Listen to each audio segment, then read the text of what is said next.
Film की शुरुआत होती है तो हम देखते हैं कि 2:17 पर एक शहर के 17 बच्चे अपने घरों से बाहर निकलते हैं और एक खास डायरेक्शन में दौड़ते हुए जाते हैं और फिर कभी लौटकर घर वापस नहीं आते क्योंकि वो गायब हो चुके थे। हालांकि उनके घरों में सीसीटीवी कैमरास लगे हुए थे, लेकिन जब तक उनके पेरेंट्स को पता चलता तब तक देर हो चुकी थी। सीसीटीवी कैमरास से इतना ही पता चल पाता है कि सभी एरोप्लेन की पोज में बना के भागे थे। गौर करने वाली बात ये थी कि सभी बच्चे एक ही स्कूल के एक ही क्लास के थे। क्लास में टोटल 18 बच्चे थे, जिनमें से 17 बच्चे गायब हुए थे, लेकिन एक ही बच्चा था जो गायब नहीं हुआ था। इन सब बच्चों को जस्टिन नाम की टीचर पढ़ाती थी। तो सबसे पहले शक के घेरे में वही आई, और दूसरा वह बच्चा था जो गायब नहीं हुआ था, जिसका नाम एलेक्स था। पुलिस जस्टिन, एलेक्स और उसके पेरेंट्स से पूछताछ कर रही थी, लेकिन किसी तरह का कोई भी नतीजा नहीं निकल पा रहा था। इन्वेस्टिगेशन का 1 महीना बीत चुका था, लेकिन बच्चों का कुछ भी अता पता नहीं चलता। आगे बढ़ने से पहले मैं आप सबको ये बता दूं कि ये कहानी हर कैरेक्टर के नज़रिए से दिखाई जाएगी। इन सब लोगों की अलग अलग कहानी हम आगे देखेंगे। सबसे पहले स्कूल टीचर जस्टिन की कहानी हम देखते हैं। जितने भी बच्चे गायब हुए थे, उन सब के लिए पेरेंट्स मीटिंग रखी जाती है, जिसमें सभी पेरेंट्स आते हैं। आज भी वो जस्टिन पे इल्ज़ाम लगा रहे थे, जिस पर जस्टिन अपनी सफाई में कहती है कि मैं बेकसूर हूँ। मैंने बच्चों को गायब नहीं किया है, बल्कि मैं तो बच्चों से बहुत प्यार करती हूँ। प्रिंसिपल भी जस्टिन का साथ देते हैं। उसने कहा कि ये सच कह रही है और वो बेकसूर है। तभी पेरेंट्स में से आचर नाम का आदमी खड़ा होकर गुस्से में जस्टिन पर इल्ज़ाम लगाने लगता है, यहाँ तक कि उसे वो चुड़ैल तक बुलाता है। देखते ही देखते सब लोग बेकाबू होने लगते हैं। सब जस्टिन को मारने के लिए आ रहे होते हैं, लेकिन प्रिंसिपल जस्टिन का बचाव करता है और सिक्योरिटी के साथ उसे वहां से निकाल दिया जाता है, और उसे कहा जाता है कि वह फौरन यहाँ से अपने घर पे चली जाए और घर से बाहर ना निकले। इसके बाद जस्टिन अपनी गाड़ी में बैठकर घर आ जाती है। इस सब से जस्टिन बहुत टेंशन में होती है, इसलिए वो शराब पीने लगती है। तभी घर की बेल बजती है। दरवाज़ा खोलने से पहले वो आवाज़ लगाती है कि कौन है। तभी कोई जवाब नहीं आता। वो बाहर खिड़की से देखती है, लेकिन बाहर कोई भी दिखाई नहीं देता, इसलिए वो रिलैक्स होकर जाने लगती है। अचानक दरवाजे पर जोर जोर से नॉक होना शुरू हो जाता है। घबराहट में चिल्लाकर वो बोलती है कि जो भी ये सब कर रहा है वो यहाँ से चला जाए। कुछ देर बाद जस्टिन हिम्मत करके बाहर आती है तो वो देखती है कि कोई उसकी कार पर चुड़ैल लिखकर भाग गया है। अगली सुबह जस्टिन पुलिस के पास रिपोर्ट करने जाती है। वहाँ उसे एक ऑफिसर दिखाई देता है जो उसका ही दोस्त था। फिर वह स्कूल जाती है तो प्रिंसिपल उसे कहता है कि आप स्कूल मत आओ तो बेहतर होगा, हालात बहुत ख़राब है। जस्टिन कहती है कि क्या मैं एलेक्स से बात कर सकती हूँ। प्रिंसिपल उसे समझाता है कि पेरेंट्स बहुत गुस्से में है, इसलिए जब तक मामला ठंडा नहीं हो जाता आप स्कूल से और ख़ास करके बच्चों से दूर रहिए। इसलिए वह उदास होकर वहाँ से चली जाती है। रात को जस्टिन बार में अपने ऑफिसर दोस्त से मिलती है। उसके हाथ पर पट्टी लगी देखकर जस्टिन पूछती है कि ये सब कैसे हुआ, तो वो बताता है कि एक केस के दौरान चोट लग गई थी। जस्टिन उसे बताती है कि सब मुझे चुड़ैल समझ रहे हैं और किसी ने मेरी गाड़ी पर भी चुड़ैल लिख दिया है। तब ऑफिसर किसी तरह उसका मूड ठीक करता है और दोनों इंटीमेट भी होते हैं। अगले दिन जस्टिन ऑफिसर को कहती है कि मुझे लगता है एलेक्स को कुछ तो पता है, हमें उससे बात करनी चाहिए। लेकिन ऑफिसर उसे मना करता है कि पुलिस इन्वेस्टिगेशन कर रही है, उन्हें अपना काम करने दो और तुम इन सब में मत पड़ो। ये कहकर वो वहां से चला जाता है, लेकिन जस्टिन नहीं मानती और स्कूल से घर जा रहे एलेक्स का पीछा करती है और उसे घर के अंदर जाते हुए देखती है। फिर वो जाकर घर की डोरबेल बजाती है, लेकिन कोई दरवाज़ा नहीं खोलता। वो पूछती है कि अंदर कोई है, लेकिन कोई जवाब नहीं आता, जबकि थोड़ी देर पहले ही एलेक्स अंदर गया था और किसी ने उसके लिए डोर भी खोला था। इसलिए जस्टिन को लगता है कि यहाँ कुछ तो गड़बड़ है। उसे जानना था कि आखिर यहाँ चल क्या रहा है, मगर घर की सब विंडोज पर पेपर लगा हुआ होता है। फिर वो घर के बैक साइड की तरफ जाती है, जहाँ पर एक विंडोज से थोड़ा पेपर हटा हुआ था। जस्टिन उसमें से झांक कर देखती है तो घर के अंदर बिल्कुल अंधेरा था और अंधेरे में दो लोग बैठे हुए थे, जिसे देखकर वो घबरा जाती है और हड़बड़ी में वहां रखा फावड़ा गिरा देती है। यह देखकर वो और ज्यादा डर जाती है, लेकिन इस आवाज के बाद भी कोई बाहर नहीं आता। इसलिए वो दोबारा झांक कर देखती है, तो अब भी वो दोनों वैसे ही पुतले जैसे बनकर बैठे हुए थे। उसे ये सब बहुत अजीब लगता है और वो इस बारे में प्रिंसिपल से बात करती है कि एलेक्स के पेरेंट्स के साथ कुछ तो गड़बड़ है। एलेक्स किसी प्रॉब्लम में है और आपको चेक करना चाहिए। प्रिंसिपल कहता है कि ठीक है, मैं सब देख लूँगा, लेकिन तुम इन सब से दूर रहो। इसके बाद जस्टिन वहाँ से स्टोर जाती है अपनी ड्रिंक्स लेने, लेकिन वो बिल्कुल अनजान होती है कि कोई औरत उसका पीछा कर रही है। हमें पता चलता है वो उस ऑफिसर की वाइफ होती है जिसके साथ जस्टिन इंटीमेट हुई थी। अचानक पीछे से आकर वो जस्टिन के बाल पकड़कर नीचे पटक देती है और बोतल दिखाकर कहती है कि तुमने और मेरे पति ने मुझे धोखा दिया है। जस्टिन कहती है कि मैंने कुछ नहीं किया है, मुझे जाने दो। लेकिन वो औरत बहुत गुस्से में थी और जस्टिन के मुंह पर ड्रिंक गिराने लगती है। इतने में स्टोर का ओनर उस लेडी को पकड़कर वहां से बाहर निकाल देता है। फिर जस्टिन घर आ जाती है। रात को वो सो जाती है, तभी उसे सपना आता है जिसमें वो खुद को स्कूल जाते हुए देखती है। क्लास में आते ही वो देखती है कि सब बच्चे गर्दन नीचे करके बैठे हुए हैं। घड़ी में 2:17 हो रहे हैं और तभी एलेक्स सर ऊपर करके देखता है और अजीब सी स्माइल करता है जो काफ़ी डरावनी होती है, किसी जोकर की तरह। उसे डर कर जस्टिन की नींद टूट जाती है।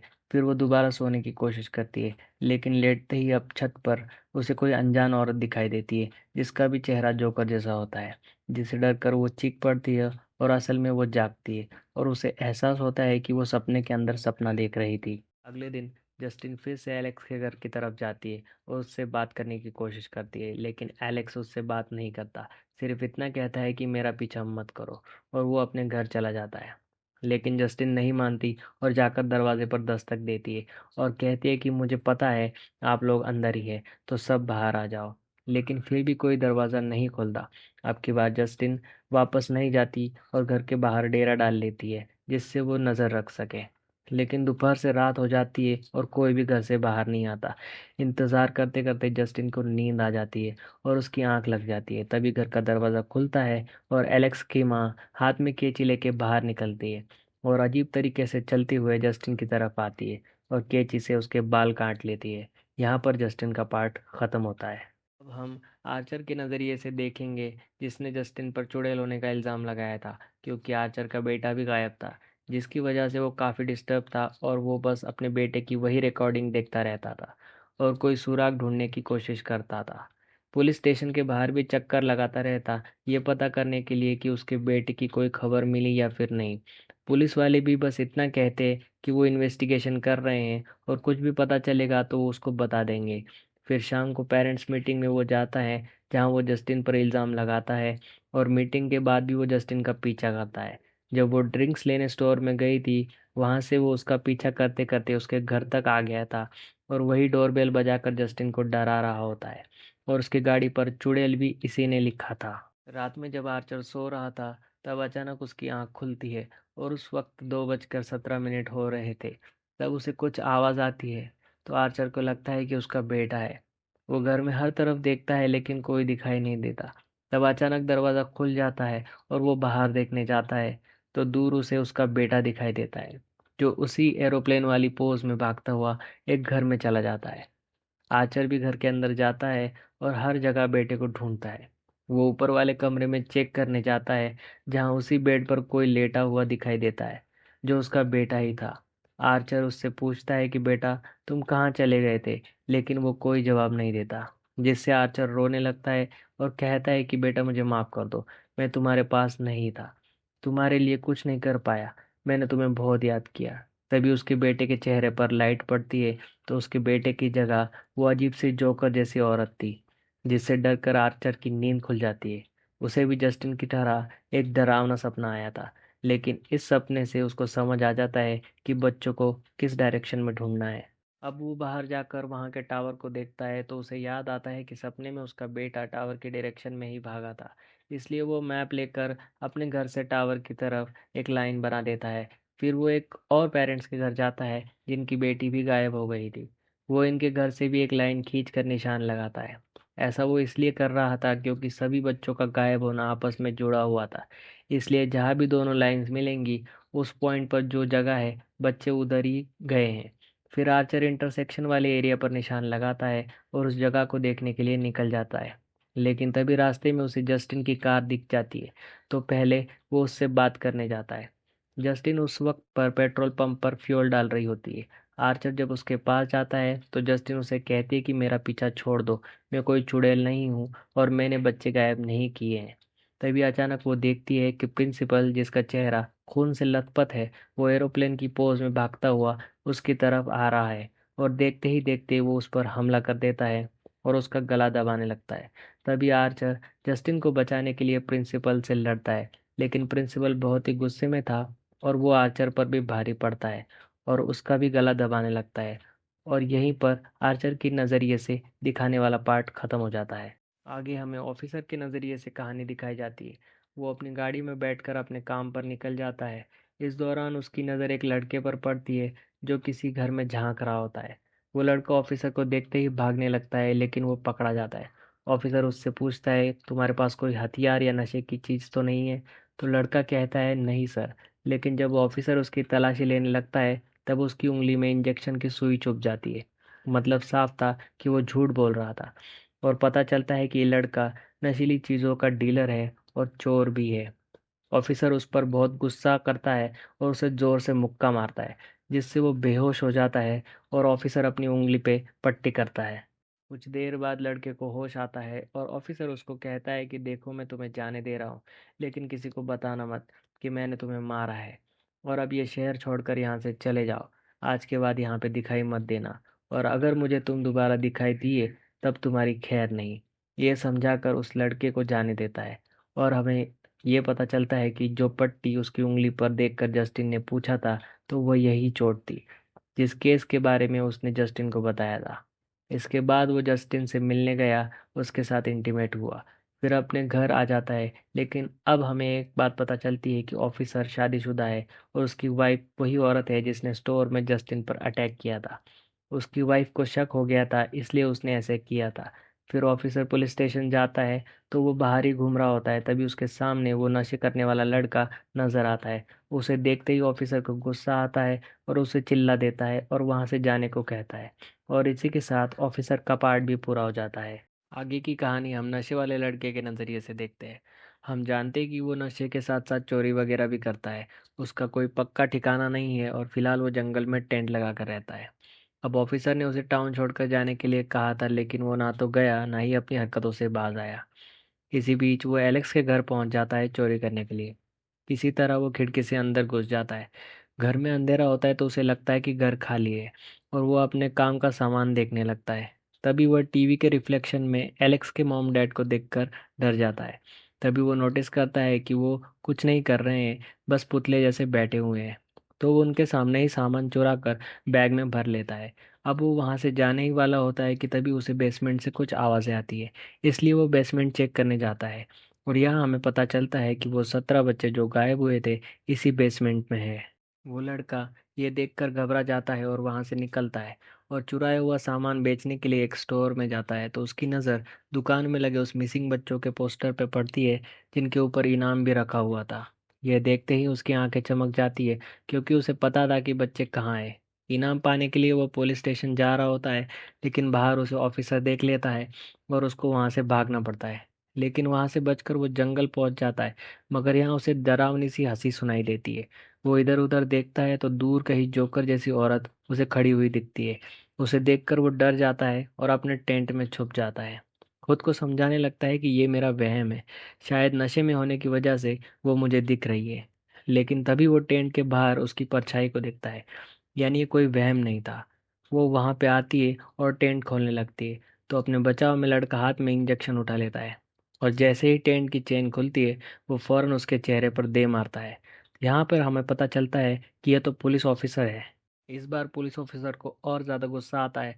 ऑफिसर उसे जान से ही मारने वाला होता है, लेकिन वो लड़का कहता है, मुझे पता है कि वो बच्चे कहाँ है, वो उस घर के बेसमेंट में है। तब ऑफिसर रुक जाता है और कहता है, ठीक है, मुझे लेकर चलो, दिखाओ मुझे। फिर ऑफिसर उसे हथकड़ी लगाकर कार में डाल लेता है और लड़का उसे घर तक ले आता है।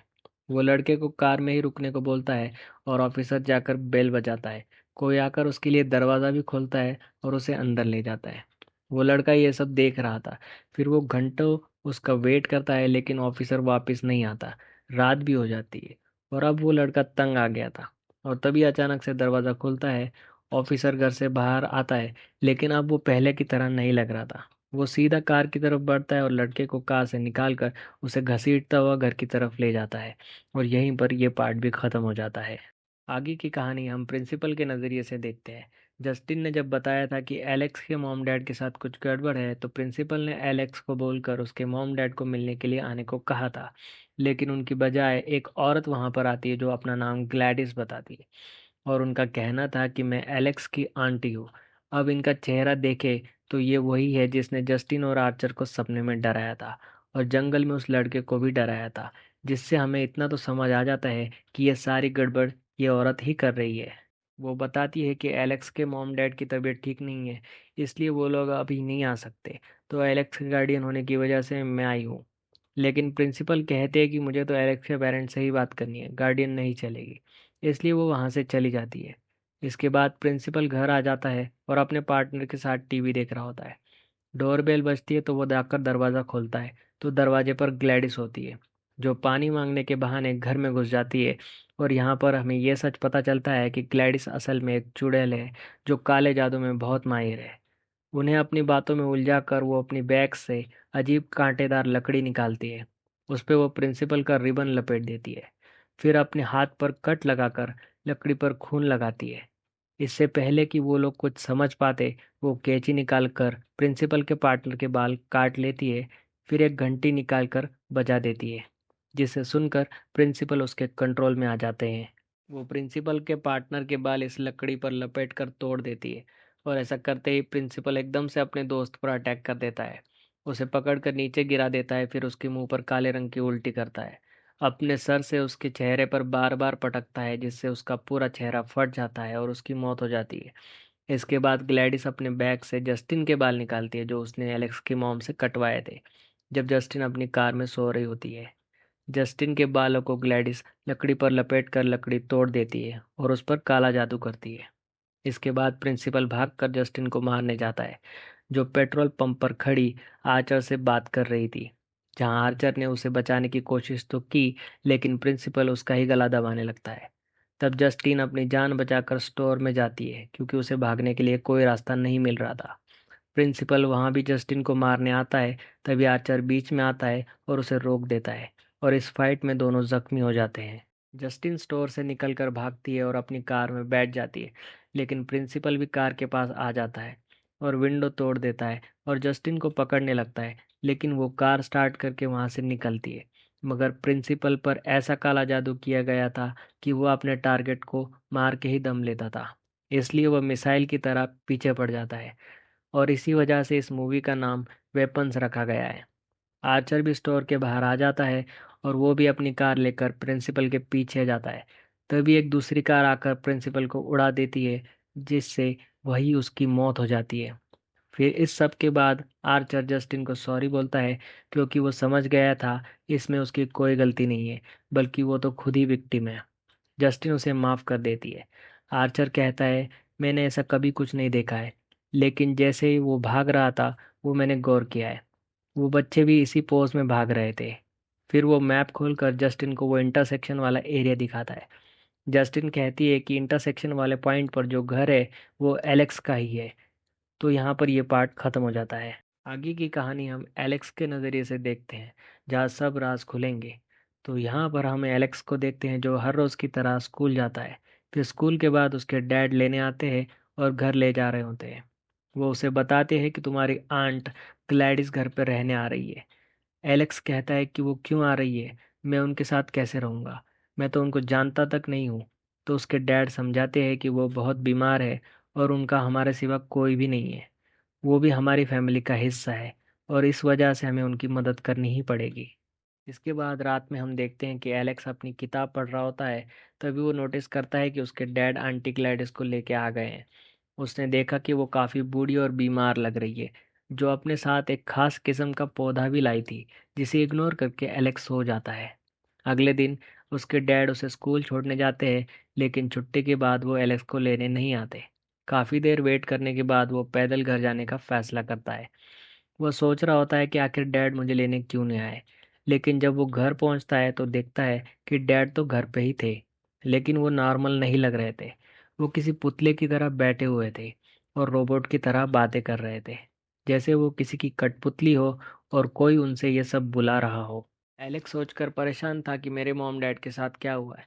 तभी वहां पर ग्लैडिस आ जाती है, जो पहले से काफी बेहतर लग रही थी। अब एलेक्स को समझ आ जाता है कि ग्लैडिस कोई चुड़ैल है और इसने मेरे मॉम डैड को कुछ कर दिया है। एलेक्स उन्हें होश में लाने के लिए उनके मुंह पर पानी मारता है, लेकिन इसका कोई असर उन पर नहीं होता। ग्लैडिस कहती है कि अब तुम्हारी नहीं सुनेंगे, सिर्फ मेरी ही सुनेंगे। वो उसे एक डेमो भी दिखाती है। वही कांटेदार लकड़ी लेकर उस पर उन दोनों के बाल लपेट देती है। ऐसा करने के बाद लकड़ी को तोड़ देती है, जिसके बाद वो दोनों टेबल पर रखा फोर्क उठाकर अपने ही चेहरे में घोंपने लगते हैं। ये देखकर एलेक्स घबरा जाता है और यह सब बंद करने के लिए कहता है। तब ग्लैडिस टूटी लकड़ी सामने रखे पानी के बाउल में डाल देती है, जिससे यह सब रुक जाता है। वह एलेक्स से कहती है कि अगर तुम चाहते हो कि तुम्हारे मॉम डैड जिंदा रहे तो बाहर किसी को कुछ मत बताना और जैसा मैं कहती हूँ वैसे ही करना। इस तरह वो एलेक्स को धमकाती है और उसे अपने पपेट की तरह यूज करने लगती है। वो उसके कहने पर सब कर रहा था और रोज ग्लैडिस को उस पौधे के सामने काला जादू करते हुए देखता था, जिससे वो धीरे धीरे हेल्दी और जवान होने लगती है। लेकिन कुछ टाइम बाद वो फिर से बूढ़ी और कमज़ोर होने लग जाती है। वो एलेक्स को कहती है कि अगर तुम मेरा एक काम कर दोगे तो मैं तुम्हारे मॉम डैड को ठीक कर दूंगी और यहाँ से भी चली जाऊंगी। वो कहती है कि एलेक्स को अपने सारे क्लासमेट की कोई ना कोई चीज़ लेकर आनी है, जिससे वो उन पर भी काला जादू कर सके। एलेक्स को खतरे का कोई अंदाज़ा नहीं था। वो इसके लिए भी मान जाता है। फिर स्कूल जाकर सोचता है कि इनमें से कौन सा सामान चुराना चाहिए, पेंसिल, इरेजर या शार्पनर। लेकिन ये काम रिस्की था। तब उसकी नज़र सब बच्चों के नेम टैग्स पर पड़ती है, तो वो सोचता है कि इन्हें ही निकाल कर ले जाता हूँ। फिर गेम पीरियड में सारे बच्चे बाहर खेल रहे होते हैं, तो वो नेम टैग्स बैग में डाल लेता है। फिर घर जाकर सभी टैग्स ग्लैडिस को दे देता है, जिसे यूज़ करके वो 2:17 पर अपना काला जादू करती है। इस तरह सारे बच्चे उसके कंट्रोल में आ जाते हैं और एरोप्लेन की पोज में घरों से भागकर ग्लैडिस के पास आ जाते हैं। इस तरह वह सब बच्चों को बेसमेंट में बंद कर देती है। फिर अगले दिन एलेक्स अकेला ही स्कूल जाता है और धीरे धीरे बात फैल जाती है कि एक ही क्लास के 17 बच्चे गायब हो गए हैं। और जब पूछताछ हुई तो ग्लैडिस अपने हिसाब से इस मामले को संभाल लेती है। इस तरह उसने इस घर में 17 बच्चे और एलेक्स के मॉम डैड को अंधेरे में बंद करके रखा हुआ था। सबको खाना खिलाने का काम उसने एलेक्स को ही दे रखा था। एलेक्स सबको टाइम पर खाना खिलाकर स्कूल चला जाता था। डर की वजह से वो किसी को कुछ नहीं बताता था। यहीं पर एलेक्स की कहानी खत्म हो जाती है। यहाँ फिल्म के लास्ट सेगमेंट में कहानी प्रेजेंट टाइम में आती है, जहाँ एलेक्स जब स्कूल से वापस आता है तो घर के बाहर पुलिस की गाड़ी देखता है। घर के अंदर उसने ऑफिसर और उस नशे वाले लड़के को देखा, जो ग्लैडिस के वश में आकर पुतले बन के खड़े हुए थे। ग्लैडिस एलेक्स को कहती है कि अपना सामान पैक करो, हम यहाँ से निकल रहे हैं, और अपना जादू करने के लिए वो चली जाती है। दरवाजे पर उसने गार्ड के तौर पर उसके मॉम डैड को खड़ा किया हुआ था। इतने में आर्चर और जस्टिन भी घर के बाहर पहुंच जाते हैं। तभी डोर ओपन होता है और सामने ऑफिसर दिखाई देता है। जस्टिन कहती है, मैं तो इसे जानती हूँ। आर्चर और जस्टिन अंदर जाते हैं। तभी अचानक ऑफिसर और वो लड़का उन दोनों पर अटैक कर देते हैं। आर्चर लड़के के साथ लड़ने लगता है और जस्टिन ऑफिसर से बचकर किचन में भागती है, लेकिन ऑफिसर उसे पकड़ लेता है। जस्टिन उसे कहती है कि तुम्हें क्या हो गया है, शांत हो जाओ, लेकिन वो उसकी नहीं सुनता। तब जस्टिन के हाथ में सब्जी छीलने वाला कटर लगता है, जिससे वो ऑफिसर का चेहरा छील देती है। लेकिन वो ये देखकर हैरान हो जाती है कि ऑफिसर पर इसका कोई असर नहीं हुआ, जैसे उसे दर्द महसूस ही नहीं हो रहा था। वो जस्टिन का गला दबा रहा होता है। तभी जस्टिन उसकी गर्दन में शूट कर देती है, लेकिन फिर भी वो नहीं मरता, तो उसके सर में गोली मारती है, जिससे अब जाकर वो मारा जाता है। वो आर्चर के पास जाती है। वहाँ वो लड़का उसे पकड़कर गला दबा रहा था। तब जस्टिन उसे भी शूट करके ख़त्म कर देती है। आर्चर बेसमेंट में चला जाता है, जहाँ वो बच्चों में से अपने बेटे को ढूंढने लगता है।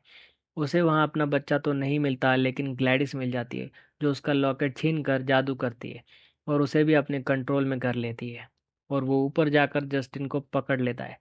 लेकिन तभी कहानी में ट्विस्ट आता है। एलेक्स भागते भागते ग्लैडिस के रूम तक पहुंच जाता है। वहां पर उसकी काली जादू वाली लकड़ी और विक पड़ी हुई होती है। अब जो चीज एलेक्स ने ग्लैडिस से सीखी थी वो करता है, और वो लकड़ी पर ग्लैडिस के बाल लपेट कर लकड़ी को तोड़ देता है। अब इससे होता ये है कि ग्लैडिस का काला जादू उस पर ही चल जाता है और सारे बच्चे अचानक से उसकी जान के दुश्मन बन जाते हैं और उसकी तरफ दौड़ते हैं। ग्लैडिस जान बचाने के लिए इधर उधर भागती है, लेकिन बच्चे उसे पकड़ लेते हैं और एक साथ ही उस पर झपट पड़ते हैं। उसकी आंखें नोच लेते हैं, फिर वो बच्चे उसका जबड़ा, फिर उसकी पूरी बॉडी बुरी तरह से फाड़ के रख देते हैं। उसके मरने के बाद आर्चर ठीक हो जाता है और वो जस्टिन को छोड़ देता है। वो बाहर आता है जहाँ सब बच्चे ग्लैडिस की लाश को घेर कर खड़े थे, जिनमें आर्चर को फाइनली अपना बेटा मिल जाता है। जस्टिन एलेक्स को देखने जाती है जो अपने मॉम डैड को गले लगा रहा था, लेकिन इस सब के बाद भी कोई नॉर्मल नहीं हो पाता। सब ऐसे ही पुतले जैसे रहते हैं। ऐसे ही इस हादसे को 2 साल गुजर जाते हैं, जहाँ कुछ बच्चे तो ठीक हो रहे थे, लेकिन बाकी सब वैसे ही रहते हैं। तो ऐसा क्यों हुआ था कि आर्चर ठीक हो गए और बाकी नहीं? जैसे कि हम जानते हैं कि ग्लैडिस बूढ़ी और कमज़ोर थी।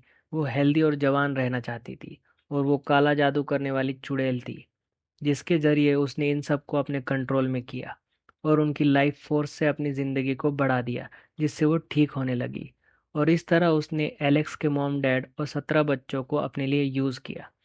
एलेक्स के मॉम डैड इसलिए किसी जिंदा लाश की तरह हो गए, पहले की तरह नॉर्मल नहीं हुए, क्योंकि उनमें अब लाइफ फोर्स बची ही नहीं थी।